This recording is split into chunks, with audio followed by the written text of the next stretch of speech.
Number 10.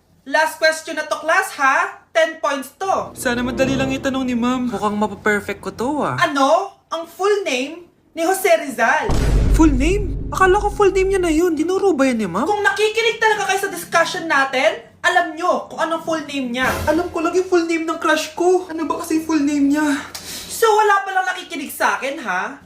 Sige, perfect sa exam ang makakasagot sa akin. Ma'am, alam ko po. Okay, Cheska, ang full name ni Jose Rizal ay Jose Protasio Rizal Mercado y Alonso Rialonda. Very good! Perfect ka na, ha? Yes, thank you, ma'am. Ma'am, bakit pa ba namin kailangan pag-aralan yung full name ni Rizal? Itatanong ba yun sa amin kapag mag-a-apply na kaming trabaho? Oo nga, ma'am. Parang di naman kailangan pag-aralan yan. Perfect na sana ako, eh. Pinag-aaralan natin siya kasi marami siyang nagawa at naiambag sa bayan natin.